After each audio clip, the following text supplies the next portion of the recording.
C'est des gens avec qui on travaille bien. C'est des gens. On a une équipe d'architectes, urbanistes et puis paysagistes avec Nathalie Sordel d'ABCD et Vincent Plésia de l'Atelier Zoo. Et donc là, ils sont sur le projet de l'Avant les Saint-Claude de requalification des espaces et bâtiments publics. Ce sont eux les maîtres d'œuvre, voilà, qui ont été sélectionnés après une procédure de sélection et qui s'occupent de concrétiser toutes les réflexions préalables qui ont eu lieu pendant des années avant leur arrivée. Ça a pris combien de temps pour faire émerger un projet concret à l'avant? À l'avance, c'est allé assez vite effectivement parce qu'on avait donc tout un travail qui avait été mené en amont par les élus, la collectivité qui avait déjà fait toute une réflexion en interne, accompagné par le CAUE qui eux, à travers Olivier Drossin, avait imaginé un fil rouge sur ce que pouvaient être les équipements et les aménagements publics. Et puis donc nous, en fait, notre rôle avec Nathalie et enfin, nos équipes mutuelles, on a dû en fait assembler tous ces éléments-là et on a voulu ajouter un élément majeur dans la réflexion, dans la définition de ce que ça pouvait être, en travaillant avec la population locale.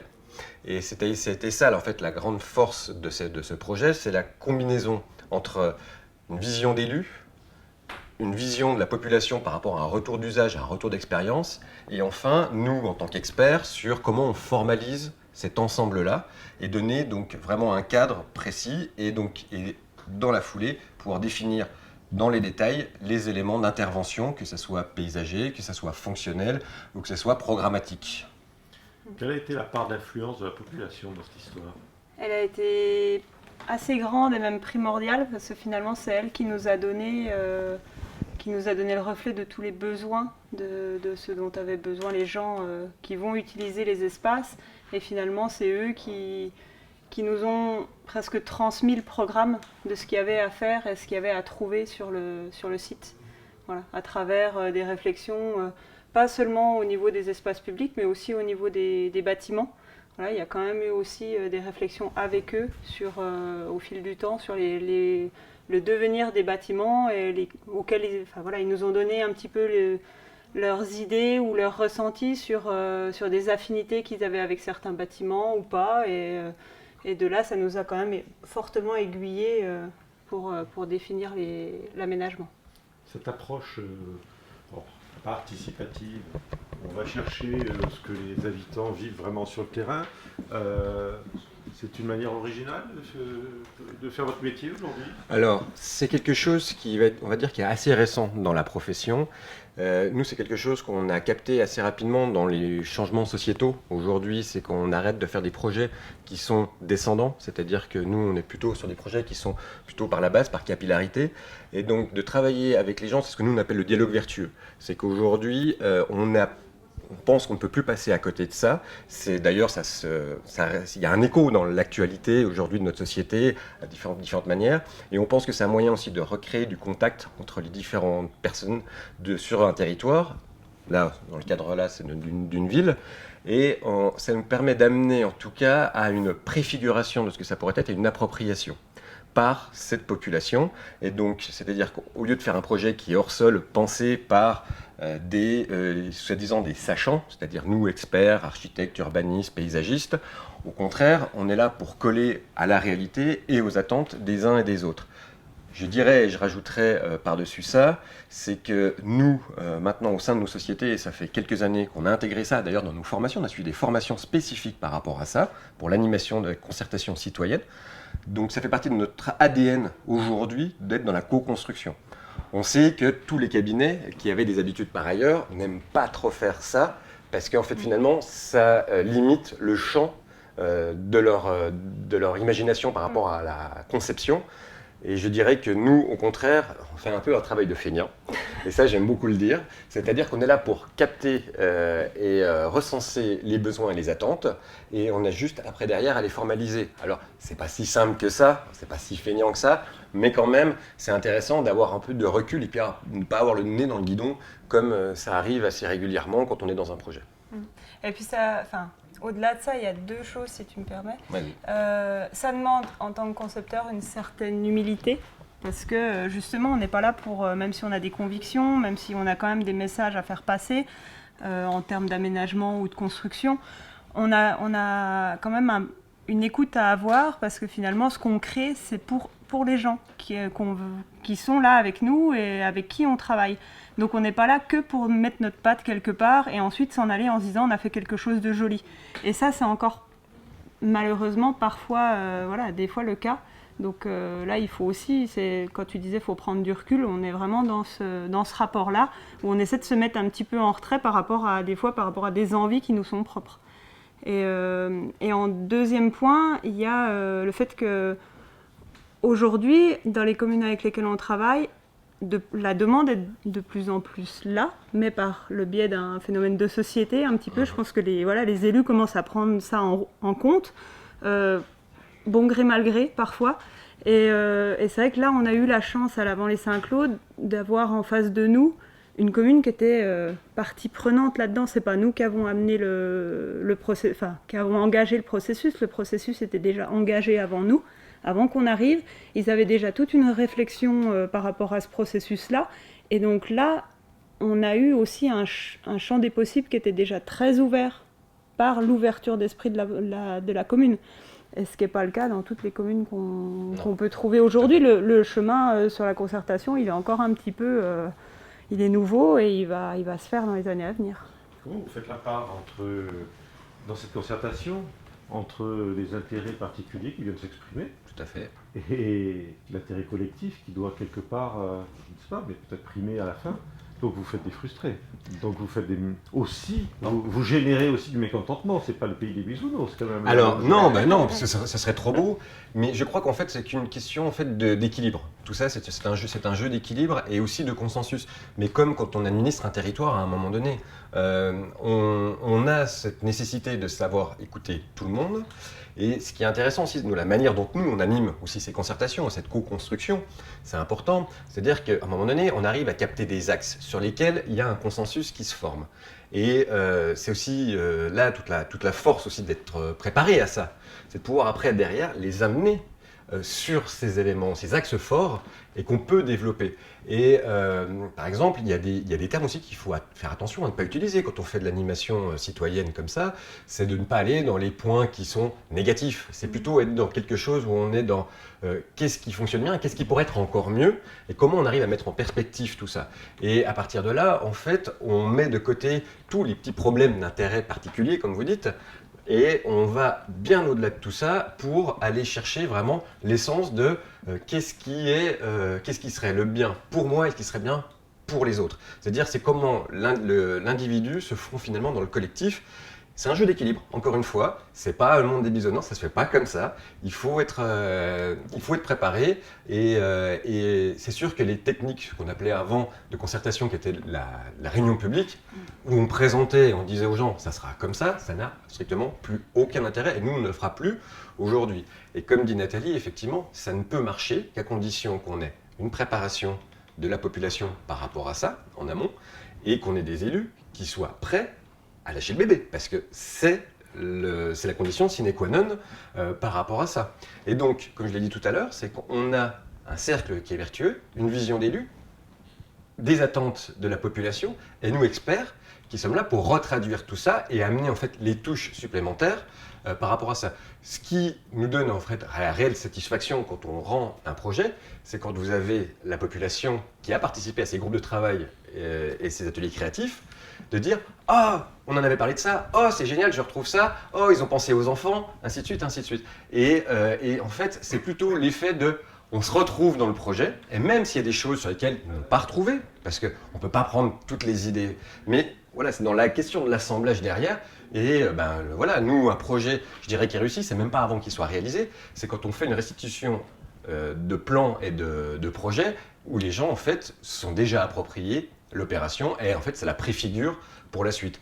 Je dirais que ce qui est important, c'est pas le tout d'imaginer ça en amont, c'est important aussi de pouvoir avoir des temps, c'est-à-dire avant, pendant et après le projet. Et c'est là où en fait on crée un ciment auprès de la population et on crée des habitudes après de travail.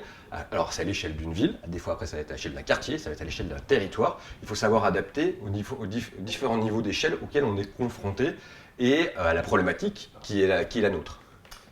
Tout ça, ça demande aussi un minimum peut-être de sensibilité à son territoire, à la façon dont on l'habite, etc. Peut-être qu'il faut faire un peu de pédagogie aussi, c'est possible. Mais avant de parler de ça, qui sont les plus en avance dans cette démarche-là, les élus ou la population? Vous craignez plus, vous appréhendez plus la réunion avec les élus ou la réunion avec la population? Alors, il n'y a pas de généralité par rapport à ça. Je vais être franc, il n'y a pas de langue de bois par rapport à ça. C'est qu'en fait, il y a aujourd'hui une société civile qui est protéiforme. Et selon les territoires, il y a des cultures et des identités de territoire. Et c'est ça qu'on peut repérer parce que ça, c'est un élément fort. Je tairai certains noms de territoires ici, mais je sais qu'il n'y a pas de leader sur ce territoire dans la société civile qui ne crée pas cette dynamique-là. Quand on a un terreau qui est plutôt fertile de la société civile, ça va pousser les élus à travailler là-dedans. On ne va pas oublier qu'on travaille à une échelle locale, et donc les élus ne sont pas des professionnels de la politique, mais sont bien des gens de la société civile dès le départ. Et donc ça, c'est-à-dire cette sensibilité-là, ils peuvent l'avoir. Après, c'est sûr que c'est beaucoup plus facile quand on a des élus qui sont éclairés sur cette question-là, et surtout de l'anticiper dans la budgétisation de l'opération.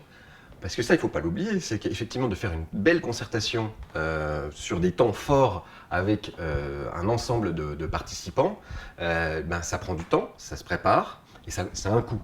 Mais ce coût-là, en fait, les élus qui l'ont compris savent que c'est de l'économie par la suite.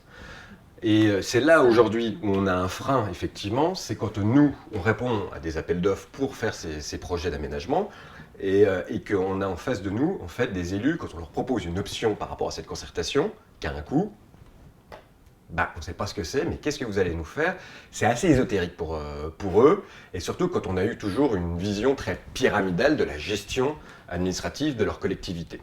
Et donc, voilà, donc je dirais que c'est là où ça commence à changer. Et je vais avouer sur un dernier point, c'est que nous, on le pratique dans le Jura. On est deux sociétés installées dans le Jura.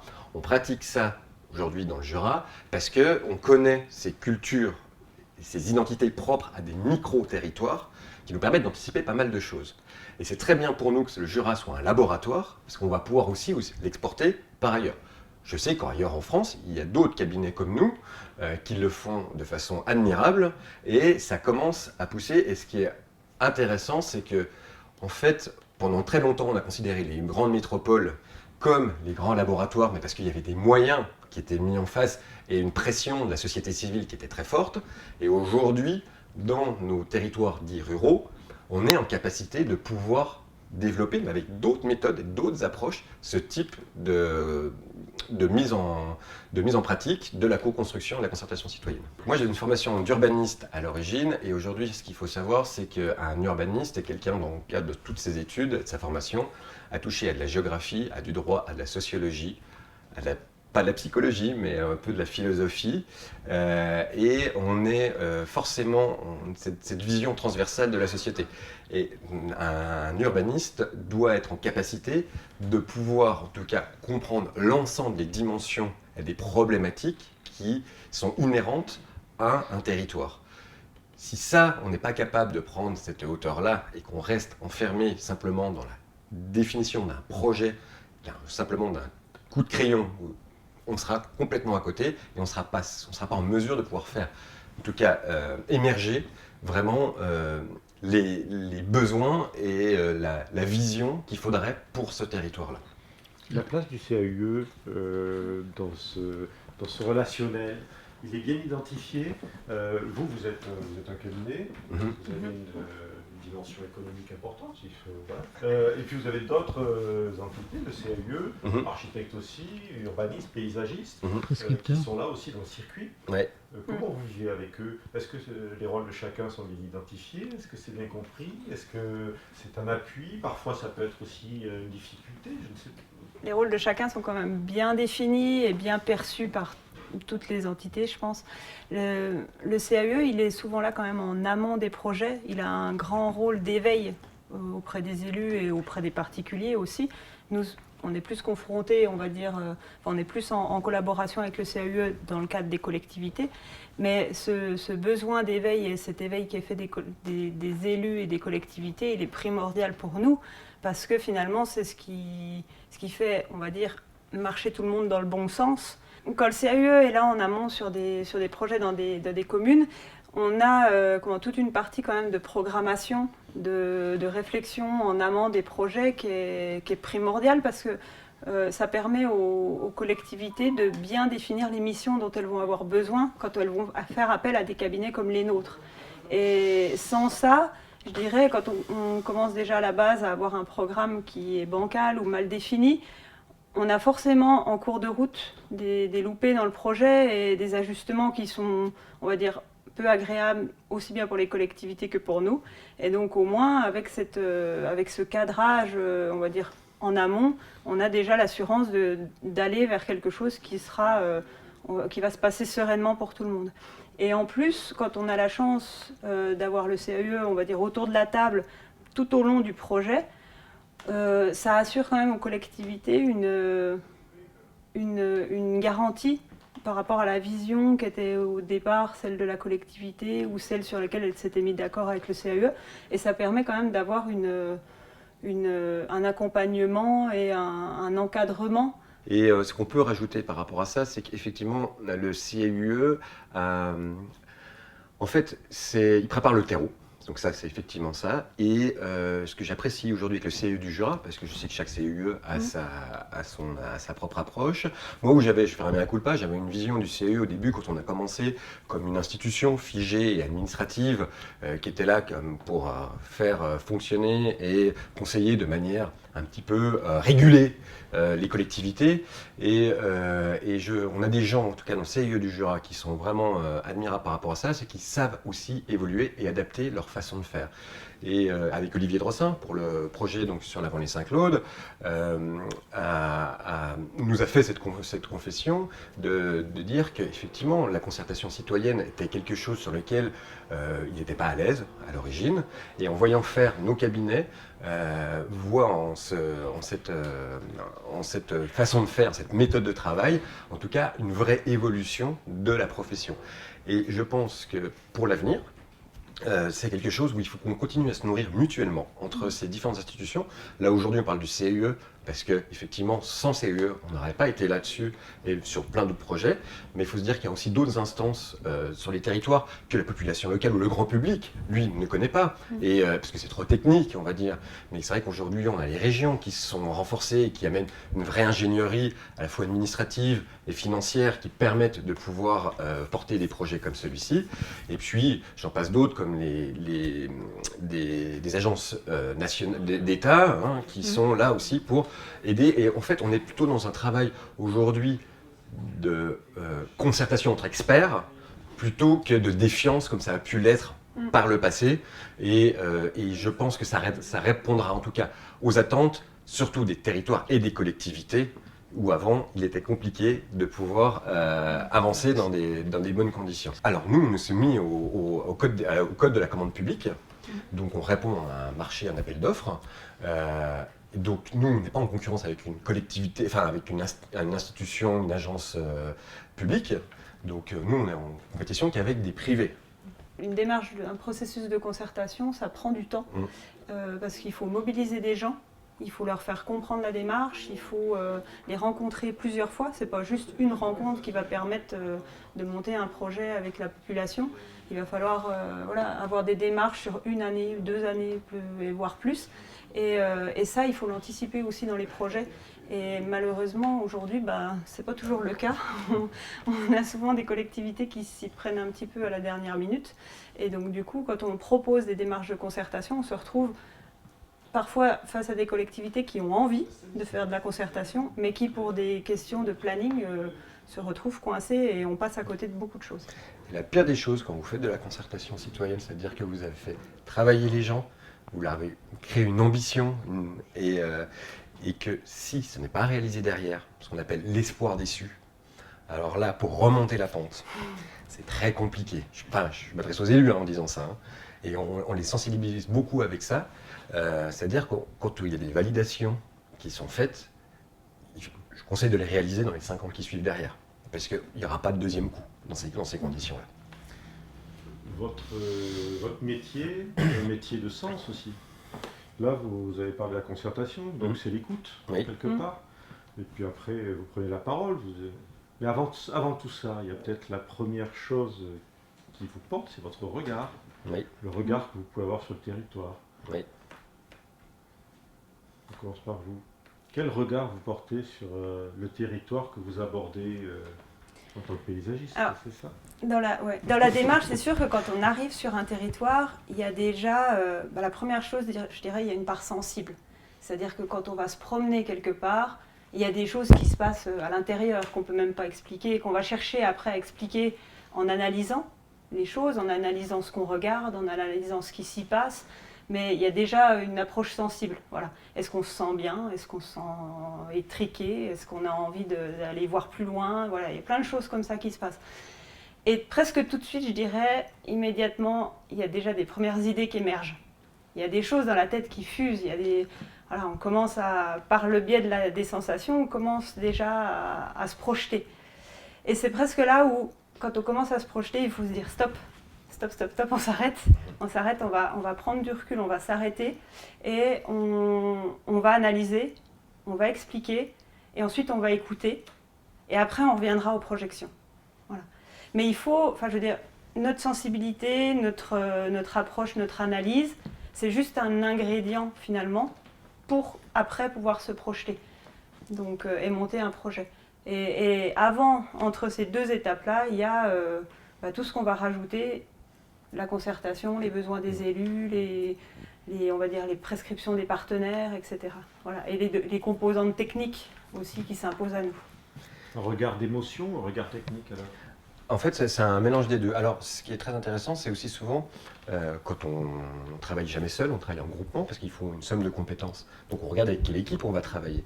Et aujourd'hui, on peut considérer que, avec l'expérience, en fait, on ne répond pas à n'importe quoi, n'importe quel projet. C'est-à-dire qu'on va déjà voir si on a de la marge de manœuvre par rapport à un projet. On va voir si on a en face de nous des gens qui sont prêts à écouter ce que nous, on a envie de dire. Et je dirais que cette marge de manœuvre, elle est liée aussi avec la possibilité de pouvoir raconter une histoire. C'est là où je rebondis un peu sur la question de l'émotion, tout ça, c'est qu'on n'est pas simplement là pour appliquer ce qu'on nous a appris et de le transposer et faire du copier-coller d'un projet à un autre. Effectivement, on est là, c'est un juste équilibre entre ces différents éléments. Le technique est à répondre à ce besoin d'y mettre, en fait, de raconter cette histoire, de faire passer une émotion, d'amener une sensibilité là-dedans. Comme disait Nathalie, et je me rends compte maintenant aujourd'hui, clairement, c'est que les premiers ressentis sont souvent les idées fondatrices du projet. Mais c'est l'expérience qui veut ça aussi, c'est que quand on arrive, première visite de terrain, première rencontre avec nos interlocuteurs, il y a quelque chose qui se passe, il y a quelque chose qui se construit, il y a une mécanique qui se met dans la tête. Et tout de suite, alors nous on a une méthode de travail qui est la nôtre et qu'on défend, qui est ce qu'on appelle les workshops, c'est-à-dire des ateliers de travail de brainstorm. Plutôt que d'être chacun dans son coin et de se voir qu'au moment d'un atelier, c'est qu'on essaie de se voir un maximum et on fait fuser les idées. Et souvent que les idées qu'on a dès le départ, en fait, c'est un fil qu'on remonte. Et là, c'est une question de feeling. Il y a une notion de feeling par rapport à là où on en est. Ça vous est arrivé de bifurquer? Alors, les bifurcations sont souvent liées à des contraintes soit réglementaires, soit budgétaires. On essaie de ne pas se mettre de frein dès le départ, parce que ça c'est extrêmement important en fait, d'avoir la totale liberté de se dire quel monde de bisounours on peut inventer sur un territoire. Et derrière, c'est comment on le rend opérationnel, ce monde de bisounours, et le rendre fonctionnel pour les gens. Et donc, il y a des moments, effectivement, où on est confronté à des situations qui sont soit parce qu'on a des risques environnementaux, soit parce qu'on a des contraintes réglementaires qui ne nous permettent pas d'aller au-delà de ce qu'on voulait faire. Et puis après, il y a le côté, effectivement, nous on n'amènera jamais une collectivité, et ça c'est un peu notre philosophie à ces deux sociétés, c'est on n'amènera jamais une collectivité sur leur faire dépenser de l'argent pour faire dépenser de l'argent. Ça veut dire qu'on est vraiment, c'est chaque euro investi correspond véritablement à une réponse en matière de besoins, en matière d'attente pour les élus, pour la population. Dans ce monde économique aujourd'hui, vous êtes en train de décrire une certaine éthique professionnelle. C'est vraiment possible encore? Ah oui. Vous y croyez vraiment? Ah oui, à fond. Aujourd'hui, énormément. C'est-à-dire qu'en fait, vous mettrez en péril votre société sur un projet que vous diriez, là c'est pas possible, on ne peut pas le faire. Ça irait jusque-là? Alors, il n'y a pas de raison qu'on mette en péril notre société par rapport à ça. Je pense qu'il faut aujourd'hui qu'on ait tous un libre arbitre. Ça, c'est quelque chose d'extrêmement important. Et ça, c'est propre pas à une société, c'est propre à tout citoyen. Et ce libre arbitre, c'est aussi à un moment donné de ne pas se mettre on va dire, en opposition avec ses valeurs. Et aujourd'hui, chaque société défend des valeurs. Elles sont plus ou moins louables. Mais en tout cas, nous, on a mis en place une philosophie et des valeurs qui nous donnent un sens. Et effectivement, si on est face à un projet où des clients qui ne sont pas en accord avec les valeurs que nous, on défend, on préfère dire on arrête la mission, ça s'arrête là, on a la possibilité, si ça doit aller en jugement, ça ira en jugement, mais c'est pas ça qui mettra en péril nos sociétés, parce qu'on sait très bien que demain, on aura la possibilité de rebondir sur plein d'autres choses, et je vous rassure, c'est qu'on n'a pas jamais qu'un seul projet en cours, on en a tellement. Non mais c'est vrai, je veux dire, si on avançait comme ça, on serait mis en difficulté. Alors, effectivement, avec le temps, que ce soit ABCD ou que ce soit Atelier Zoo, aujourd'hui, on a plus la possibilité, effectivement, de dire non à certains projets. Au début, on est confronté à ce qu'on appelle la nutrition alimentaire, mais c'est là où aussi on s'exerce, et sans contrainte, on ne ferait rien. Donc, on se confronte à ça, c'est là aussi on construit ses valeurs, on construit sa philosophie, on se dit la vision là où on veut aller, et aujourd'hui, on est capable de dire non à un projet, mais faut mieux dire non avant même de l'avoir commencé que pendant qu'on est dedans. C'est vrai que la sélection, elle se fait déjà, on va dire, au moment de présenter des dossiers de candidature. Voilà, est-ce qu'on répond ou pas à tel ou tel appel d'offres? Quelle est la philosophie de la collectivité avant même de commencer à travailler? Et c'est souvent aussi ce qu'on aime dans certaines procédures d'appel d'offres, quand les collectivités prévoient une phase de dialogue, une phase d'échange. On est sélectionné simplement sur critères, on va dire économiques, références, etc.